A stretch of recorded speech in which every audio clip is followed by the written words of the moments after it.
வணக்கம். என் குருநாதர் எழுத்து சித்தர் பாலகுமாரஸ் அவர்களை மனதார வணங்கிவிட்டு உங்களுடன் பேச தொடங்குகிறேன். காலையில் எனக்கு ஒரு ஃபோன் வந்திருந்தது. அவங்க மகாலயபட்சம் பற்றி ஒரு வீடியோ போட்டிருந்தீங்க. அப்போ நாங்கள் என்னங்க செய்யணும்? அதுக்கு தாங்க மகாலயபட்சம் சம்பந்தமான வீடியோ போட்டிருக்கேன் அப்படின்னு நான் சொன்னேன். அவங்களுக்கு அந்த மகாலயபட்சத்தில் என்ன செய்யணும்னு பாவம் தெரியலை. அதே போல் எத்தனை நாள், 15 நாளுமே செய்யணுமா அப்படிங்கிற ஒரு குழப்பமும் இருக்கு. மகாலயபட்சம் அப்படிங்கிற முன்னோர் ஆராதனைக்கான, முன்னோர்களை வழிபடுவதற்கான விஷயத்தை தான் உங்களோட இந்த வீடியோவில் பகிர்ந்துக்கணும்னு ஆசைப்படுறேன். மகாலயபட்சம், அதாவது ஒவ்வொரு வருடமும் மகாலயபட்சம் அப்படிங்கிற ஒரு காலம் ஒன்று உண்டு. பட்சம் அப்படின்னா என்ன? முதல்ல திரும்பவும் வலியுறுத்துறேன். பட்சம் அப்படின்னா 15 அப்படின்னு அர்த்தம். சுக்லபட்சம், கிருஷ்ணபட்சம் அப்படின்னு சொல்றோம்ல. சுக்லபட்சம்னா வளர்பிறை 15 அப்படின்னு அர்த்தம். கிருஷ்ணபட்சம் அப்படின்னா தேய்பிறை காலம் 15ன்னு அர்த்தம். அமாவாசைக்கு அடுத்தாப்புல வரக்கூடியது வளர்பிறை காலம், பௌர்ணமியை நோக்கி, அது சுக்லபட்சம். பௌர்ணமியிலிருந்து அமாவாசை நோக்கி வரக்கூடியது கிருஷ்ணபட்சம், அது தேய்பிறை காலம். சமஸ்கிருதத்துல கிருஷ்ணபட்சம், சுக்லபட்சம் அப்படின்னு சொல்றாங்க. சுக்கிரவாரம் அப்படின்னா, வாரம் அப்படின்னாக்க நம்ம வீக்குன்னு நினைச்சிட்டு இருக்கோம். வாரம் அப்படின்னா இந்த வாரம் போயிட்டு அடுத்த வாரம் அப்படின்னு சொல்றது நம்ம அப்படி நினைச்சிட்டு இருக்கிறோம். ஆனா வாரம் அப்படின்னு சொல்லப்படுகிறது ஒரு நாள் அப்படின்னு. சுக்கிரவாரம் அப்படின்னா ஒரு வாரம் ஃபுல்லா சுக்கிரவாரம் இல்லை. சுக்கிரவாரம்னா வெள்ளிக்கிழமை அர்த்தம். மங்களவாரம், ஓஹோ ஒரு வாரம் ஃபுல்லா மங்களகரமான வாரம் போல இருக்குன்னு நம்ம தப்பா நினைச்சிட்டு இருக்கிறோம். மங்களவாரம்னா செவ்வாய்க்கிழமைன்னு அர்த்தம். சோமவாரம் அப்படின்னா ஒரு வாரம் ஃபுல்லா சோமவாரம் கிடையாது. சோமன்னா சந்திரன், சந்திரன்னா திங்கள், திங்கட்கிழமை தான் சோமவாரம். குருவாரம் அப்படின்னா என்ன? ஒரு வாரம் ஃபுல்லா குருவா? வியாழக்கிழமை தானே குரு பகவானை போய் கும்பிடுறோம். குருவாரம். ஆக வாரம்னு இங்கே சொல்லப்படுகிறது ஒரு நாளை, ஒரு கிழமையை. பட்சம்னு சொல்லப்படுகிறது 15 நாட்களை.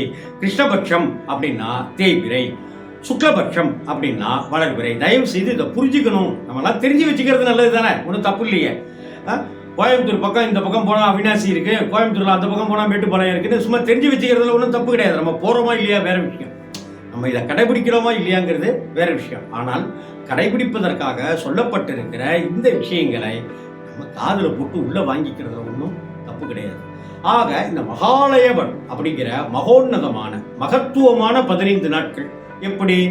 நான் என்னுடைய நண்பர்கிட்ட பேசிட்டு இருக்கும்போது சொன்னேன், இந்த துபாயில் வேலைக்கு போனவங்க எல்லாம் 2 வருஷத்துக்கு ஒரு தடவை, அபுதாபியில் வேலைக்கு போனவங்களாம் 2 வருஷத்துக்கு ஒரு தடவை 2 மாதம் லீவு அப்படின்னு ஒதுக்கி வருவாங்க இல்லையா? அதுபோல் ஒரு வருடத்தில் நமக்கு ஞாயிற்றுக்கிழமையான லீவு தருவாங்க இல்லையா ஆஃபீஸில். ஆனால் October 2 leave, Deepavali leave, Pongal leave, April 14 Tamil புத்தாண்டு லீவு அப்படின்னெல்லாம் கூடுதலான விடுமுறை நாட்கள் ஞாயிற்றுக்கிழமையை கடந்தும் கூட கிடைக்குது இல்லையா? அதுபோல 15 நாட்கள் நீங்கள் போயிட்டு வாங்க அப்படின்னு அனுப்புறாங்க. யாரை அனுப்புறாங்க? நம்மளுடைய முன்னோர்களை அனுப்புறாங்க. என் அப்பாவை அனுப்புறாங்க, என் அம்மாவை அனுப்புறாங்க. எங்க வீட்டில் எங்க சித்தி இறந்து போயிட்டாங்களா, எங்க மாமா, தாய் மாமா இறந்து போயிட்டார் ஒருத்தர். இந்த மாதிரி என்னுடைய முன்னோர்களை அனுப்புறாங்க. ஓஹோ ராம்ஜியோட முன்னோர்களை தான் அனுப்புறாங்க அப்படின்னு நினைக்காது. உங்களுடைய முன்னோர்களையும், இந்த உலகத்தில் வாழ்ந்து கொண்டிருக்கிறவர்களுடைய இறந்து போனவர்கள், அதாவது இறந்த பித்ருக்கள், முன்னோர்கள், அவர்களை எல்லாத்தையும் போங்க. பித்ரு லோகத்திலிருந்து பிரம்மலோகம்னு ஒன்று இருக்கு, சத்தியலோகம் இல்லையா? இந்திரலோகம்னு ஒன்று இருக்கு, அது தேவர்கள் இருக்கிறது. யமலோகம்னு ஒன்று இருக்கு இல்லையா?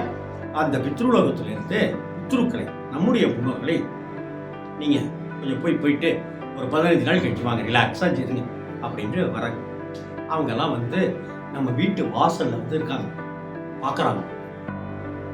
நம்மளை என்ன நினைக்கிறாங்களா, நம்மளை கொண்டாடுறாங்களா, நமக்கு ஆராதனைகள் செய்கிறாங்களா, வழிபாடு செய்கிறாங்களா?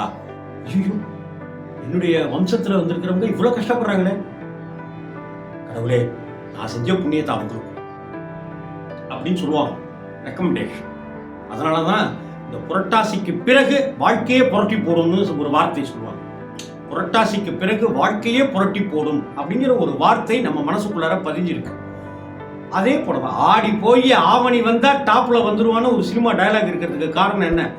ஆடி போயிட்ட பிற்பாடு, காற்றடி காலம் முடிந்த பிற்பாடு, அந்த ஆவணியில அந்த பூமியெல்லாம் பாலம் பாலமாக வெடித்து காற்றெல்லாம் உள்வாங்கிக்கிட்டு இருக்கும். அந்த ஆவணி மாதத்தில் சரி பண்ணினீங்கனாக்க புரட்டாசி ஐப்பசிலெல்லாம் மழை வர ஆரம்பிச்சிடும். அந்த மழையை உள்ளே வாங்கிக்கும்லாம் கணக்கு இருக்கு இல்லையா? இது விஞ்ஞான கணக்கு, விவசாய கணக்கு மட்டும் இல்லை, நம்ம வாழ்க்கை கணக்கும் அப்படிதான். ஆக முன்னோர்களை வணங்க வேண்டிய நாட்கள் தான் மகாலயபட்ச நாட்கள். இந்த 15 நாட்களில் ஒரு விசேஷம் இருக்குங்க. நான் வருஷம் எங்கள் அப்பாவுக்கு திதி கொடுப்பேன், எங்கள் அம்மாவுக்கு திதி கொடுப்பேன். எங்கள் சித்தப்பா, அதாவது எங்கள் அப்பாவுடைய தம்பி, அவர் இறந்து போயிட்டார். ஆனால் எங்கள் சித்தியும் இறந்து போயிட்டாங்க. எங்கள் சித்தப்பாவுக்கு வாரிசே கிடையாது, குழந்தை கிடையாது.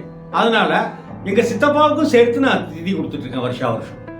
இது மட்டுமல்லாமல் இந்த மகாலயபட்சத்துக்கு கூடுதல் சிறப்பு என்ன அப்படின்னாக்க, சினிமா தேட்டருக்கு போனீங்கன்னாக்கா டெய்லி 4 ஷோ இருக்கும். ஆனால் முக்கியமான காலங்களில் பார்த்தீங்கன்னா 5 ஷோ நடத்திக்கலான்னு அரசாங்கம் அனுமதி கொடுக்குதுல்ல. அது மாதிரி இந்த மகாலயபட்சத்தில் இறந்து போனவர்களுக்கு கொடுக்குற சலுகை, பூலோகத்துக்கு போய் 15 நாள் போய் உங்கள் ரிலேட்டிவ்ஸ் எல்லாம் பாரியா, உன் ரத்த வாரிசுகள் எல்லாத்தையும் பாரு அப்படின்றது. வாழ்ந்து கொண்டிருக்கிற மனிதர்களான நமக்கு கொடுக்கிற ஆப்ஷன் என்னன்னாக்க, ஐயா மகாராசங்களா, நீங்க இந்த மகாலயபட்ச காலத்துல நீங்க உங்க அப்பாவுக்கு மட்டும் இல்லை, உங்க அம்மாவுக்கு மட்டும் இல்லை, உங்க தாத்தன்களுக்கும் பூட்டன்களுக்கும் பாட்டிகளுக்கும் பூட்டிகளுக்கு மட்டும் இல்லை, உங்களுடைய தமிழ் வாத்தியார் மேல உங்களுக்கு ரொம்ப பிரியம் ஜாஸ்தியா, உங்க ஆங்கில வாத்தியார் மேல உங்களுக்கு பிரியம் ஜாஸ்தியா, அவர் இறந்து போயிட்டாரா, உங்க 4 வீடு தள்ளி ஒரு அத்தைன்னு ஒருத்தங்களை கூப்பிடுவியே, தீபாவளிக்கு முறுக்கெல்லாம் சுட்டு கொடுப்பாங்க அப்படின்னு சொல்லுவியே, அந்த அத்தை வேற ஜாதி தான், நீ வேற ஜாதி தான்.